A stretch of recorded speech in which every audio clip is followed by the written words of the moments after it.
All right. Wonderful. So during this quick lunchtime together, our hour together, we have colleagues Elaine from the Office of Admissions and Financial Aid, and behind the scenes we have Tom, who will be answering your questions in the Q&A. The Q&A is open for you to put your questions in there. I do ask that you listen carefully to the information that Elaine presents. Your question will probably be answered, or it may be answered in a slightly different way, but we will be able to get you all of your answers. Tom may also type you your answer, or we'll push it for Elaine to answer live at near the end of our webinar after she provides us with some great presentation and information. And so Elaine, the virtual stage is yours. Awesome. Thank you, Summer. Hi, everyone, and welcome. My name is Elaine Otano. I work in the financial aid office, financial aid counselor here at Pitt. Today, I'll be giving you a quick guide to understanding financial aid, what it is, how to apply, and what it looks like for students here.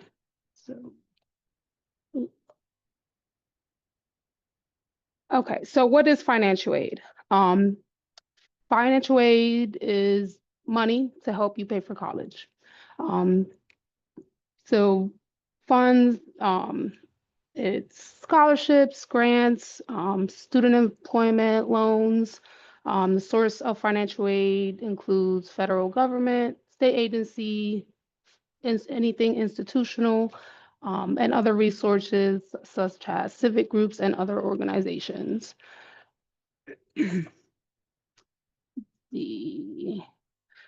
So applying for financial aid. So our office, we focus mainly on the FAFSA. So to apply for federal financial aid, you need to complete the FAFSA each year. That application is available October 1st. That's when it opens up for the upcoming year. You would create a student account, and the parent would create an account through studentaid.gov. On there, the student will complete their portion of the FAFSA, and then the parent would have the opportunity to complete their portion of the FAFSA. The FAFSA does have what's called the DDX, which is the IRS Data Direct Exchange. That just means you would give them permission to retrieve your IRS or tax information directly from the IRS, as opposed to you typing in your information manually. The FAFSA does review prior year tax information, so that's 2 years back. So for the upcoming term, fall, it would be, we're looking at 2024 tax information. Well, the upcoming is 23, but if you're coming next year, it will be 24. And for the state grant for any PA state residents, the deadline to submit the FAFSA is May 1st, because they do review the FAFSA to determine whether you're eligible for the state grant. Okay. So financial need. As I said before, our office reviews the FAFSA to determine eligibility for need-based aid. So your cost of attendance minus your SAI, which is determined by the FAFSA, that equals financial need. So, yeah, I'll just get to the next one. So cost of attendance. Your cost of attendance is direct cost, so tuition fees if you're living on campus is your room and board, and then indirect cost. You're not billed that, but it's part of your cost of attendance to allow you to receive additional aid for these things such as books, supplies, transportation, any personal and miscellaneous. Your cost of attendance is both those added together. The student aid index, it is unique to your family's situation and tax information. And as I said, is based off of the FAFSA. Okay. So the types of grants. Grants are pretty much free money. You don't pay that back. You may qualify for the federal grants like the Pell Grant or the state grant if you're a PA resident. Pitt also offers need-based institutional grants. And then there's the Pennsylvania, the state grant, and then we also accept the state grants from these um, other states.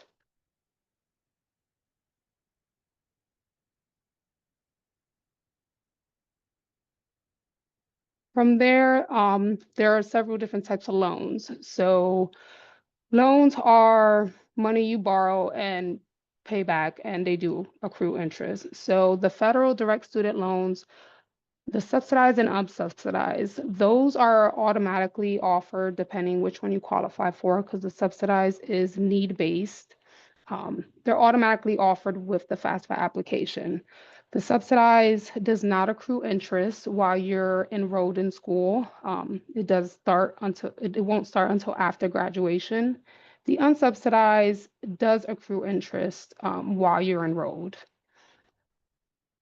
Next, next loan is the federal Parent Plus loan. That is a loan that parents can take out in their name for the student's educational expenses. And next, private education loans. Um, Typically, the student is the borrower. They may require a co-signer. There are other private education loans that parents can take out, but typically they're in the student's name. Um, I'm sorry.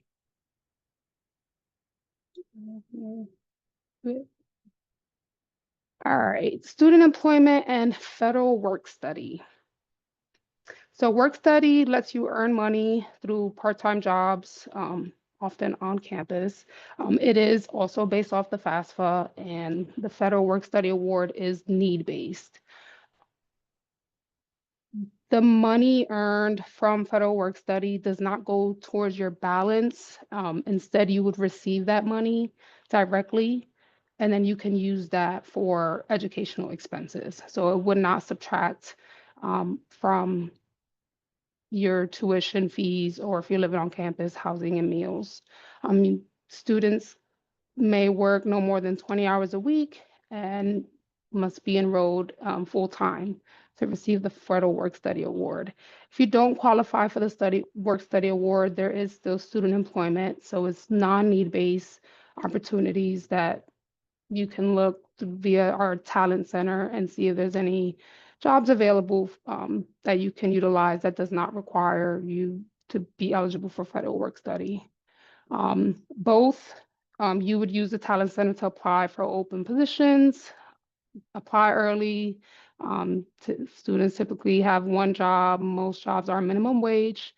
Um, Paperwork must be submitted and time cards are tracked by the employer.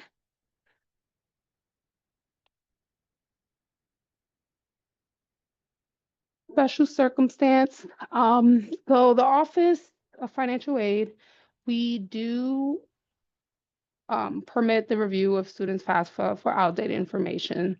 For example, if something changes in your financial situation, like your parent loses a job, if they're divorced or separated after the FAFSA is filed, you would let us know. And usually that would start, you would send us an email, let us know if your circumstances are changed and the FAFSA is not reflecting your current situation, since they are looking at the prior year tax information.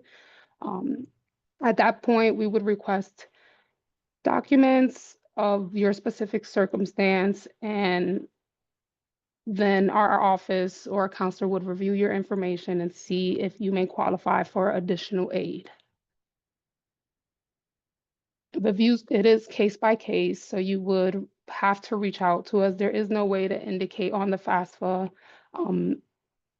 that your parent lost a job that current year. Like you would have to reach out to the financial aid office in order to be able to be reviewed for that.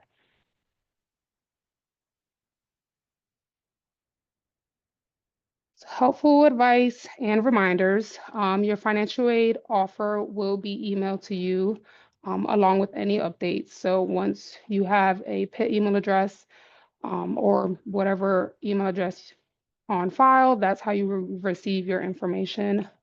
The award letters will typically be sent around February, March timeframe. If you have any outside scholarships, or if your parent works for Pitt and you're eligible for the staff benefit, you want to contact our office, or complete what's called an information update form that will allow us to put that information in your account as like estimated financial aid. So that way you have an accurate representation of what you're eligible for and how much you would need to pay. Loans and federal work study does need to be accepted. So you do need to act on those through your dashboard. It's the High Point PeopleSoft dashboard. You will go and it will say accept or decline any of the aid, or you can choose to reduce. You will continually check your email and your to-do list to take any actions on items needed by the financial aid office. There's times where students can be selected for verification. Verification does need to be completed and accurate before you receive your offer. You'll be emailed if you are selected, and what you would need to provide the financial aid office in order for you to complete your verification. Any payment plans? There are several different payment plans available through the Student Payment Center. So you can visit the website below and see what options are available, or contact the Student Payment Center directly. All right. And if you ever have any questions, you can contact us. We Financial Aid Welcome Center. Our address isn't on here, unfortunately, but there is our phone number, fax, and then our email. The federal school code 008815. That's what you would need to put on your FAFSA. In order for us to receive your FAFSA information, it has to be the correct school code. And there's also admissions and student payment center information if anyone wants to take a screenshot or a picture of this screen just for your records. That's it. If you have any questions, feel free to contact us, or I'll open it up to any questions. Thank you, Elaine. I see that Tom is typing. So, oh, Tom, you've unmuted. I didn't want to need you to. Yeah, here we go, Summer. I got a Perfect. question ready for Elaine, set to go. Ready to go. Here we go, Elaine, ready. Yep. How about where can we, now you touched on this in the presentation. It was great. Maybe you can go a little bit more on this one. Where can we find out more information about how Pitt Pay works? And do we direct 529s to that account? Do we direct private loans to that account? So when somebody applies for a private loan, how does that apply to the account? So the Pitt Pay, that students have access to that through their My Pitt portal. That's where everything payments. So that is, again, payment plans, and that is, so the Student Payment Center, you would go to them for anything 529, payment center, payment plans, any outside scholarships, like if you have a check, that's where you would go, is the Student Payment Center handles that. As far as loans, so if you apply for a private loan, we will receive a request from your lender to certify that loan. And what that means is just us certifying you are enrolled here and what amount we would be processing the loan for. So when we certify it, we're posting your loan, and that updated information will be sent to the lender. And then once all that's certified, your lender will send us the funds. It wouldn't be sent to you and then you pay. It would come directly to the school. Thank you. Yep. How about, let's go for one more. Are you ready? All right. So we have somebody that just wrote in and they said, is it too late for us to apply for assistance with the FAFSA? Circumstances may have changed since last year, and when do you recommend for applying for any kind of a Parent Plus loan? What time in the fall term? Should it be June, July, August? What would be a Mhm. good time, Elaine? And if you need Yeah, anything on my end, let me know. yeah. So balance due notifications will come out in July. The balance, your actual balance isn't due until beginning of September. So you have anytime between now and then to figure out your financial aid. So whatever you may have received through the FAFSA or any other grants or scholarships. If you need additional loans, so like the Parent Plus loan, you can do that now. Obviously you can do it right before the balance due date, but obviously you want payment and all that settled before that.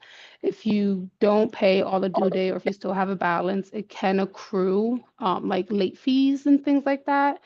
Um, so there isn't a set date of when like, yes, do this by this date. Obviously, you just want to do it before balance is due, so that way you don't accrue any type of late fees. Also, if you still have a balance by the end of the semester, that will keep you from registering for classes for the next semester. So as long as it's before that time frame, the end of the semester. But balance due, it's when you want to have everything settled. Thank you. That was beautiful. Absolutely wonderful. So here comes another one, Elaine. Are you ready? Mhm. And you touched on this in the presentation, so we're going to go maybe a little more extensive so people can understand. Is Mhm. there a cap on subsidized and unsubsidized loans for students for a specific year? Freshman, sophomore, junior, senior? And can the students select if they want less or more of that federal direct loan? Mhm.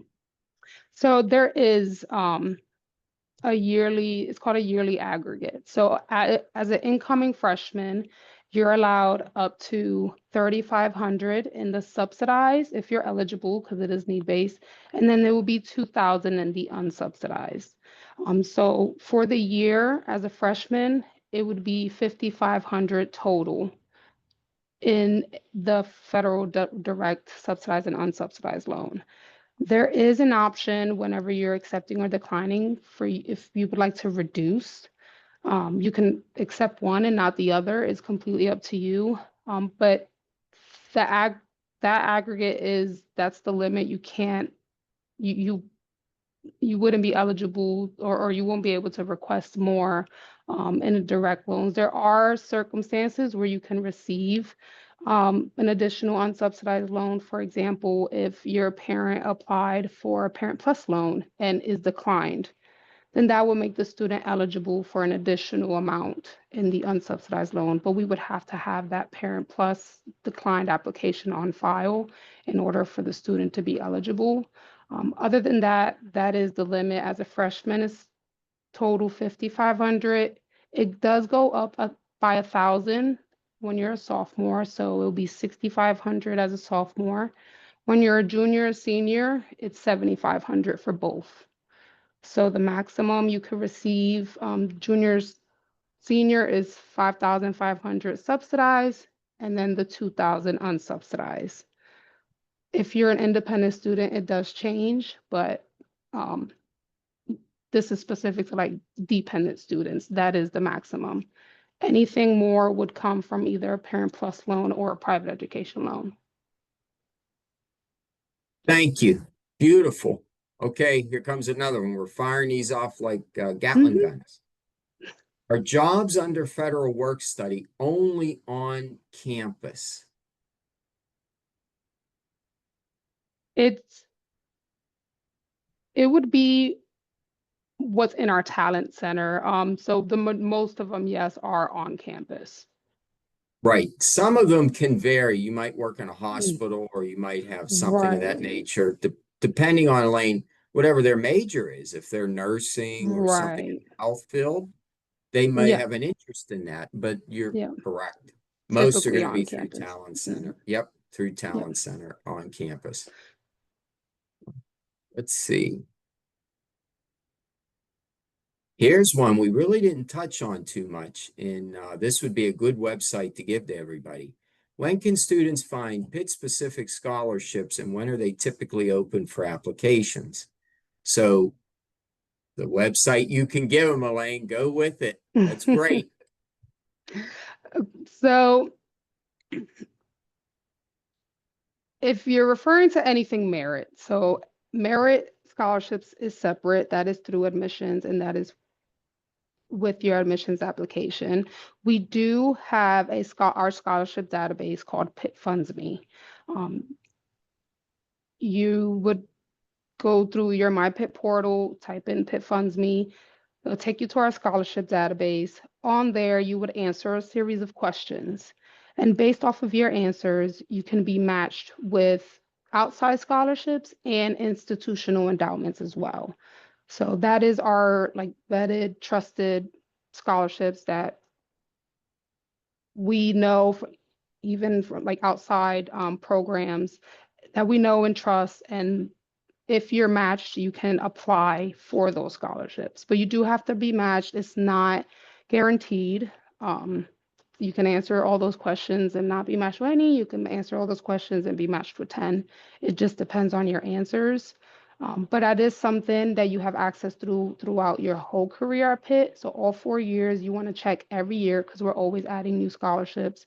Check every year, and if you don't qualify well as a freshman, but then as a sophomore, now you're matched with more. There's always new opportunities to receive a scholarship throughout your career at Pitt. Thank Again, you. that's Pitt Funds Me. Pitt Funds Me, correct. That's a really good site everybody on this call should be logged into. It's a really important website that once students log in and they answer questions, there could be opportunities that they can apply for and they match up with. How about this one, Elaine? When will we find out about our overall bill? When will they have that so that they know what tuition is going to be owed for Pitt? Mhm. So once you receive your financial aid offer letter, there is an estimated amount of what it may cost you specifically to attend.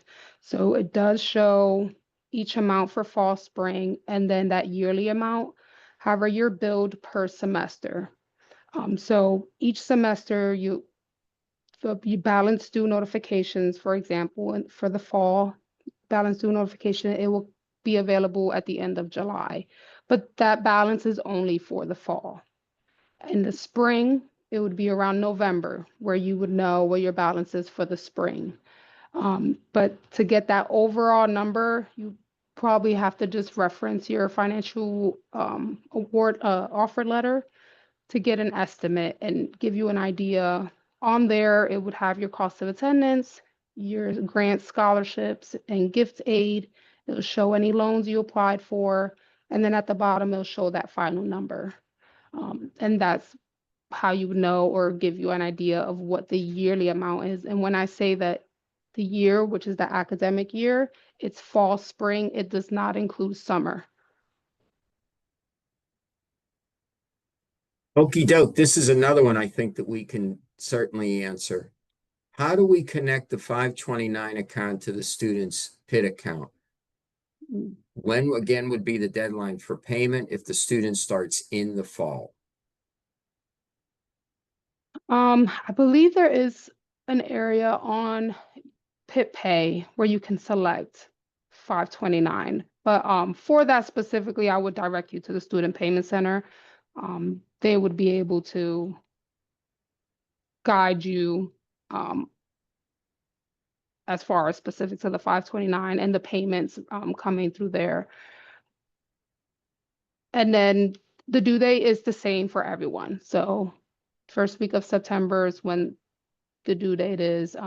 So and again, now is the time between now and then to like figure out your aid, whether it's 529 or payment plans. So how about this? This is a pretty good question. and one that we really, in our office, we don't touch on this, but there is an office that they can reach out to. We may not have the direct contact, but you could certainly give them the website. Just do a general search. But how do you establish PA residency to get in-state tuition, if applicable? So that would be the tuition eligibility. That's through our student appeals office. So you would have to go through the student appeal process. We have a residency coordinator. She'll walk you through the process, and there is a petition that you would complete, and she would request documents, and they would determine if you're eligible for PA, the Pennsylvania tuition, or if you qualify as a resident. So I do have an email for that. Oh, good. So that's the email, if you wanted to contact them, is PA tuition eligibility at bc.pitt.edu. Again, PA tuition eligibility at bc.pitt.edu. You can email them or call their office, again, student appeals, or tuition eligibility, and inquire about that. So let's say a student who's not eligible for work study, but they certainly could look into student employment. And they can apply through student employment within the university. Is there a process? Would they go to Talent Center also? Yeah. Yep, it's the same. It would be the Talent Center. Once you're on there, a lot of the postings would tell you if it's federal work study specifically, or if not. So that's how you know, oh, if I don't qualify for federal work study, I can't apply for this. But then each posting, each job will tell you if which one, but they're both jobs are on there, both federal work study employers, and just regular student employment is on there. So you just have to pay attention to the posting, and it'll tell you if which one's which. How about, can you give a little more detail on, again, there's quite a few questions that are coming in, and I think when you answer this will knock out a few of them. People are asking about when we would start paying our tuition. So again, is it the end of July? Are there payment plans? And that would be the slide that you showed. Plus, we have their email address and their phone number up right on the screen. So you could give them a little detail on that, Elaine. So yeah, again, so balance due notification. So that's when actual charges are going to be posted on the Pitt Pay at the end of July. I believe there was a date for July 23rd on when you can actually log on to Pitt Pay and see what your balance is for the fall. Through there also is how you would apply. There's an option on Pitt Pay to view the different payment plan options. Right now, I believe there's a 4-month and a 3-month. Do not quote me on that. Again, you can reference Pitt Pay or contact Student Payment Center. This is a good question. Couple people are asking this, so if we answer this live, this might help a few of them. Where would a student find the financial aid offer for 25-26? And if they can't find it, can this be resent to the student? Yes, absolutely. So we started sending offer letters out around March to incoming freshmen.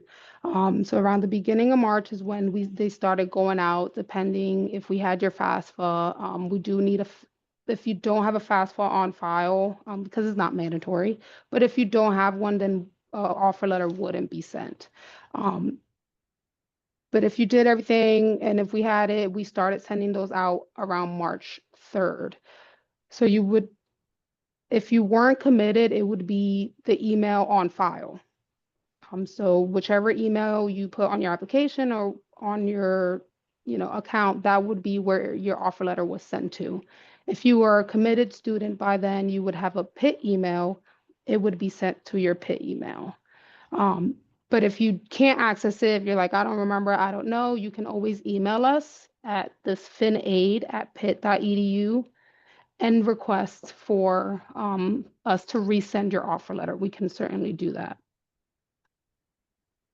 How about this, Elaine? And you're doing great with answering these questions. I mean, I could chime in too, but I'm typing pretty fast with my two fingers. So we'll let you Yeah. do this answering. Yep. Can we apply if we choose to for a private loan just for the spring semester? Hmm. Yeah. So, and that's for private and like the Parent Plus, the federal loans. You can choose to apply per semester, whether fall, spring, or you can choose to apply for the year, which is fall, spring together.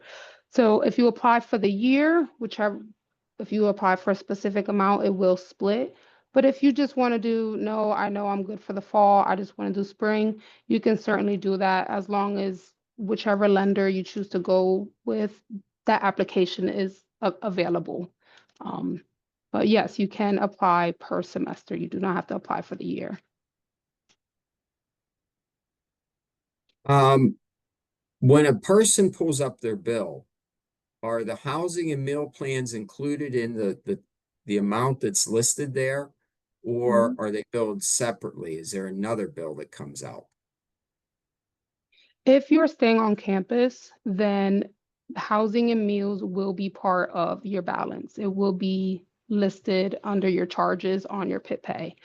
If you are living off campus, then no. The only thing you would see is your direct costs, which is what you owe PIT, and that would be your tuition and fees.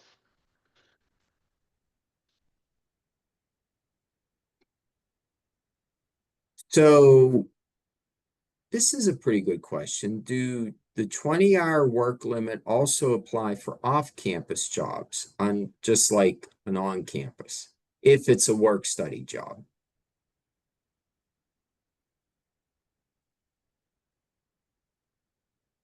So say that again, if it's work So study, if they have there a, is that yep, 20 because hour limit. yep, you can work up to 20 hours a week Hmm. with work study.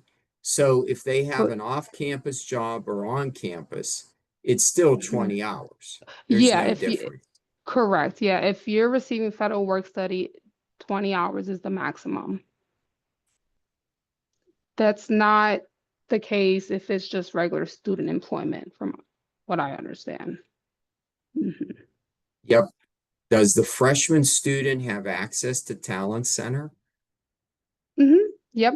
I don't think we had our website for that. But yes, freshman student, they do have access to the Talent Center. It should be the HR at Pitt, I believe. Yeah, maybe we could pull that up in the chat. The Talent Center website, we're able to. Yep, But we can. yes, all students have access to the Talent Center. How about getting down to last few questions? Again, a lot of them are paying deadlines for the tuition. So again, that's going to be with Hmm. our student payment center.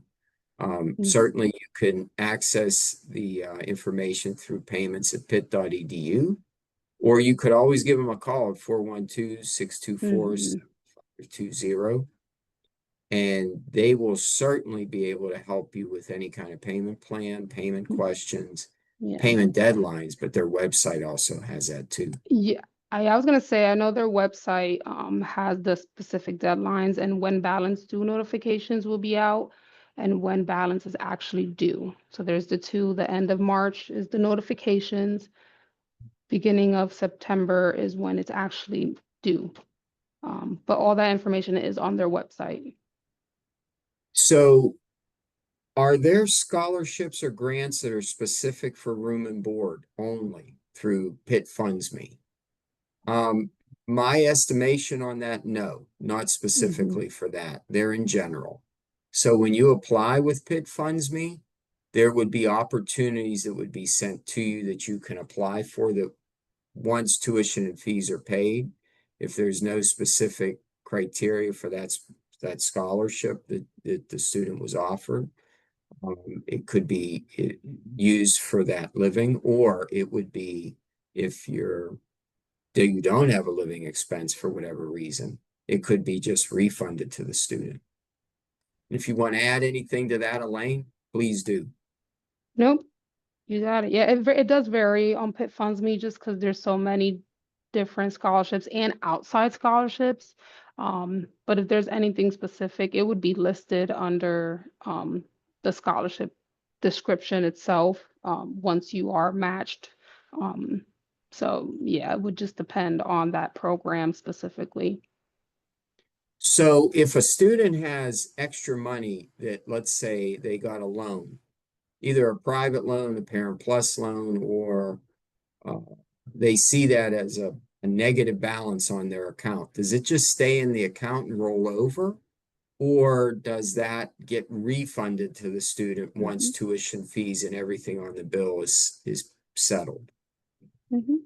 Yep. So once your financial aid covers the balance and you're at zero for the semester, any negative credit or any negative amount would be refunded to you. On Pitt Pay, you can choose to sign up for e-refunds where it could be sent to you directly into your bank account, or if you're not signed up for e-refunds, it will be mailed. But yes, so any negative balance will be refunded to the student, and that can be used, especially for students who are living off campus, for example, and that can be used to cover rent or any other living expenses. How about, could you go a little bit into detail, Elaine, with the FAFSA, the promissory note that a student has to sign? What's the website they go to? Mhm. And is there another item that they need to do in entrance counseling? And also, do they have to accept that aid through their MyPit Mhm. first? Yep. So they can go to their MyPit portal, and then on there you would see the High Point PeopleSoft dashboard. That's your student dashboard. That's where you would commit for your enrollment. That's where you sign up for classes, and that's also where you would see your financial aid um, to accept or decline. If you accept your federal loans, then you would need to go to studentaid.gov and complete the entrance counseling and the master promissory note. Um, we would need both in order for the loan to disperse. You'll see it on your account. If we don't have it, it'll be removed until we receive it. So once you accept your aid, one of the first things you could do is go to studentaid.gov and complete those two things that will also be on your to-do list. Now, once you do that, it's good for the mass promissory note for the subsidized and unsubsidized is good for 10 years. So you don't have to do it every year. The only time you do it every year is if it's a different loan, a Parent Plus loan, the parent would do it, or a private loan. Um, you do complete for the lender each time, but the federal loans, just one. So a couple other questions. Does the student's loan, the subsidized and unsubsidized, is it automatically deducted from the balance? And if so, would the parent and the student be able to see that it actually paid, and where would they be able to see that? Yep. So once you accept your loans, it would appear on your Pitt Pay account as anticipated aid. Um, Disbursement is 10 days before the start date. So it would remain as anticipated aid if we have everything we need, such as the mass promissory note entrance counseling, by the time disbursement comes, then it would automatically be dispersed. It would no longer appear as anticipated aid. So all that would be available on your Pitt Pay account. Right now, if you're starting in the fall and if you accepted your loans, for example, you'll probably see that negative balance. But obviously there's no charges. So that's not, it wouldn't be an accurate representation right now of what you're gonna get because charges aren't posted yet. But all that information, once you accept it, it would be available on your Pay account. So let me go through these and see what questions we still have. Here's one. How about on an average, and I know we have a historical area on the tuition website, but on an average, how much does tuition go up every year? And we usually say around 3%, but if you go to the historic value, you could certainly see the increases on the tuition website through the main Pitt page of how much tuition went up each year prior to. Would you want to add anything to that, Elaine? I would also just like your when we send out offer letters, we do anticipate an increase. So the amount that you see on there is just an estimated with a possible increase added. Um, just to give like a better idea, but again, it's not guaranteed until the Board of Trustees determines amounts. But I would agree with it was like 3%. Yeah, on an average. I mean, it Hmm. has changed, but the historical value, if you go to the tuition website, you're going to see all the previous years of the information that's listed there. We have one question here that came in with FIA. We were told that a student could possibly qualify for FIA, but it looks like they need to either register for a certain amount of credits or they have to do an application on the FIA website, FIA.org. Is that true? Hmm. So you do um have to register with FIA. Um, and the amount you're eligible for is going to depend on one, the FAFSA, and how many credits you're enrolled for. So they do look at the FAFSA, that SAI number to determine the amount that you're eligible for. Um, and I believe also with that May 1st deadline of the FAFSA, you would also they need to have your application completed, your account completed with them. Yes, that is correct. Mhm. Yep. Okay, let's see. I think we hit almost all of them, but let me take a look here if there's one or two that we may not have. Yep. So, okay, here's one that just came in. When we mentioned about the payment plan, 3, 4 months, can we enroll for those now, or should we wait until July when the payment amount is set? Again, that's going to be with the Student Payment Center, but do they Mhm. have an option to choose certain amount of months for the payment plan? They don't have to go for the whole 6 if they don't want to, correct? Right, yeah. So payment plans can be the maximum is 6 months in advance. So if you wait till July, there may not like that option may not be there. Um, so it just depends. And it's gonna depend on like other like financial aid and things that you're receiving.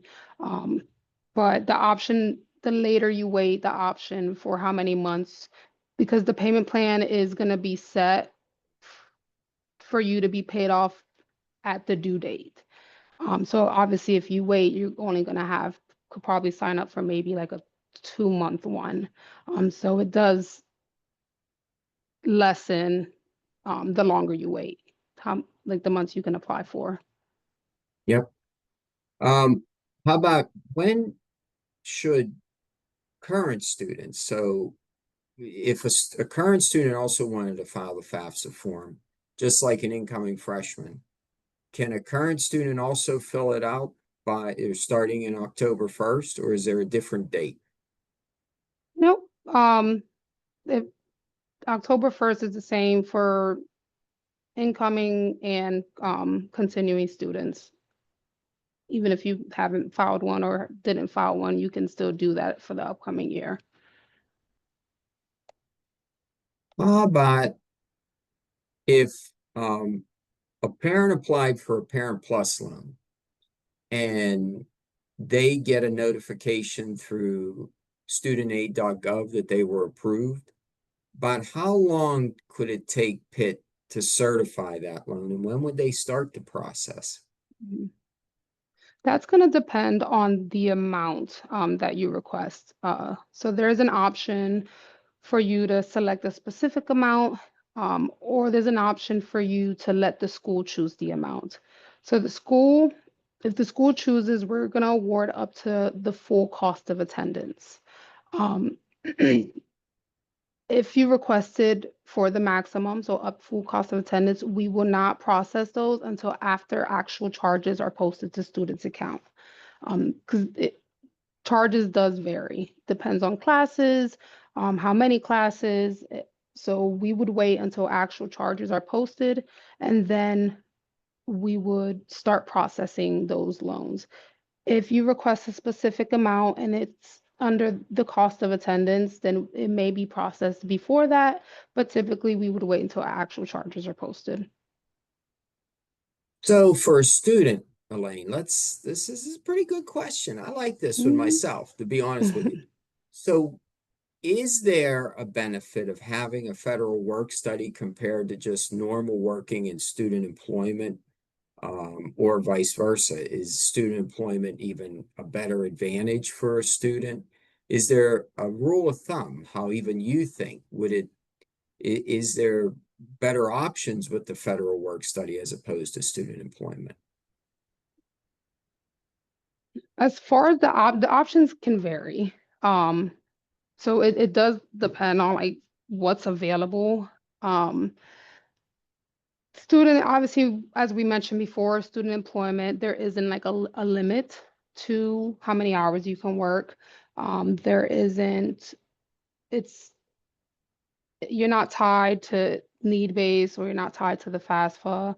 Um, I'm gonna go back to that screen because that had comparisons on there. Here we go.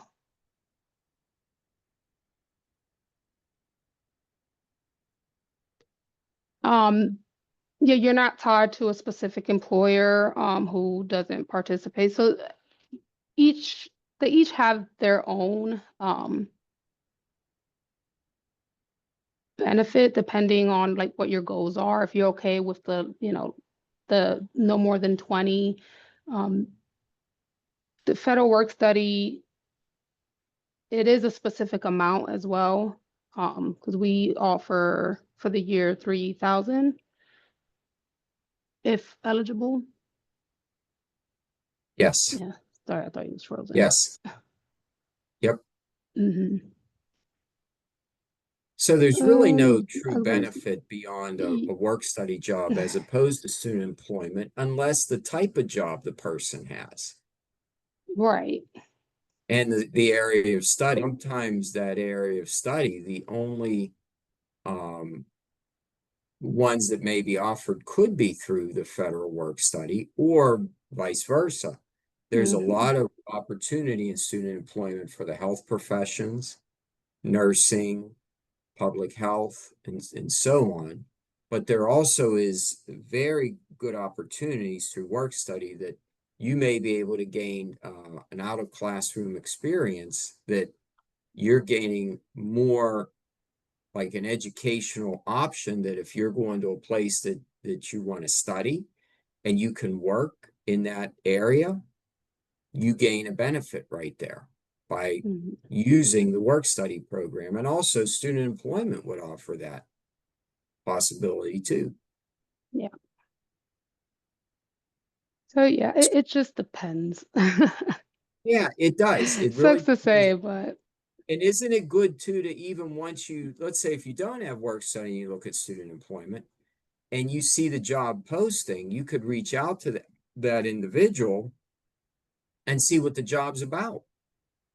That it might better be a good feel for your area of study, which is possible. Yeah. Um, I don't know. We answered, it looks like, all these questions from the people. They had some pretty good questions out there. I got to be Yeah. honest. Yeah. The other one that was coming up quite often, maybe we could touch on it just one more time, is with the Parent Plus loan. If a parent applies for the loan, what's the process? So you're going to go to what website? How would you even know? Could you look at the offer letter, the financial aid offer letter, to get an idea of what that amount should be that they should apply for? And are there Mhm. fees attached to that loan? That if you apply for 10,000, you won't get the full 10,000? Correct. So, so the Parent Plus loan, you would go to studentaid.gov. You would hover over loans and grants, and then it'll say Plus loan, and then there's two different Plus loans. There's a Parent Plus loan and Graduate Plus loan. Obviously, you'll click on the Parent Plus loan, um, and you'll start the application. I would say yes, reference the offer letter if charges aren't posted yet, just to give you an idea of how much you may be borrowing. Um, you can choose to wait until charges are posted to apply, so that way you can have a more accurate representation of how much you need to request. But yes, there is a fee. There's an origination fee. For the Parent Plus loan, the origination fee for this year is around 4%, 4.2%. That is subtracted from the loan. So if you do request 10,000, you would receive that less amount because the origination fee gets automatically taken out when it's dispersed. So if you need exactly 10,000, then you might want to request a little bit more to account for that origination fee that's going to be automatically subtracted. One more question with work study. Does the money earned from work study, does it go directly to tuition? Does it get applied to that student's Pitt Pay account? Or how does the student receive the money? Mhm. So the money will not go toward the balance. So you may see it on like your offer letter, but you will not see it on Pitt Pay as like a credit or going towards your balance. That will go to you. That's money that would go into the account. You would set up, direct deposit or anything like that with your employer. That money will go to you, and then you can then use that for educational expenses, whether it be toward if you want to pay off loans or if you need other things, books and things like that. But that money will go directly to the student, not to their account, like your other financial aid. It will not. How about one more thing that's sort of maybe touching on work study? This person joined in a little later and is Mhm. really interested. Work study is always a really important topic, surprisingly, because people think it's money that's going to be applied to the account, just as you so correctly presented. It does not. It will go directly to the student. But is there a strong benefit for the work study position that they were offered because they can gain experience from Mhm. um, working at a job that they may have an area of interest in their studies?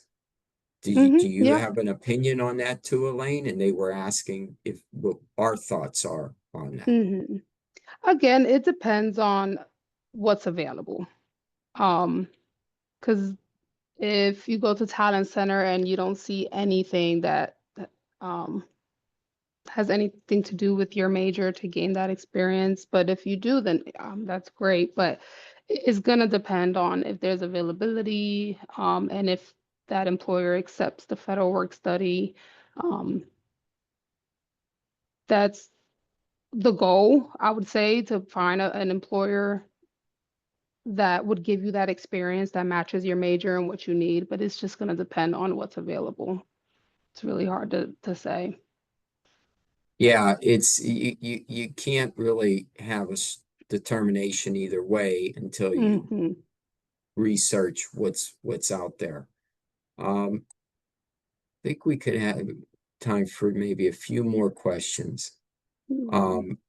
One more time, could you go over, we got a couple questions in about the promissory note. What was the website again? Mhm. And what's the time frame for the student to fill that out? If it's not filled out by August, will the loan still pay in, or do they need to do both the promissory note, the entrance counseling, and accept that through the MyPit? Yes, for the federal loans, it would be on that FAFSA website. So studentaid.gov, if you hover over loans and grants, you'll see it listed is the master promissory note, and then there's the entrance counseling. Um, that needs to be completed in order for the loans to disperse to the student's account. Disbursement, like I said previously, it's 10 days before the start of class. So classes start August 25th. So disbursement would be 10 days before that date. And if we do not have the entrance counseling and master promissory note, then it won't disperse in time. You still can do it after and then it will disperse, but you want to have it before that to disrupt anything from your aid, keep your aid from dispersing. Again, studentaid.gov for your federal Yes. loans. And we might have time for one last question, I bet, Summer Mm. and Elaine. How about, Yeah. and the big topic we've been hitting was work study. So is federal work study also a minimum wage amount, or can it vary? Most of the jobs are minimum wage, but yes, it can vary. The postings, they usually have the pay amount on the actual job posting. So you just want to take a look at that and see what each one is offering. But mostly, yes, they are minimum wage. Okay, I I have think 30 Summer seconds. we, Oh, nope, yeah, it's 1 o'clock. I know. I think we covered a whole lot of stuff, and I think we got all the questions from what I could see. I was going to put my cheaters on too, but I think I got them. Yeah. And Surprised we didn't get more on yeah, I think we special did. Summer, circumstance. That's You usually it, packed a but yeah. lot into an hour. You truly what do took it you up to think? 1 o'clock. Wonderful. That was a whole lot of stuff, Summer. That was a Yeah, lot of I knew that. information. Yeah, So I knew there'd be helpful. a lot of questions, so I try to just get through the PowerPoint real quick. Yep. Absolutely. Elaine, will you go back to the slide that has the contact information for financial aid? Just Yes. so everyone can get one last photo of it if they want it. A reminder, this recording will be posted to the Pitt Student Affairs YouTube channel in just a couple of days. But grab that last screenshot or photo. And we thank you so much. Elaine, Tom, thank you. Hope you get some rest and Mhm. stay cool. Absolutely. Thank everyone for joining, and thanks, Summer, for having us. Thank you. Bye-bye. Yep.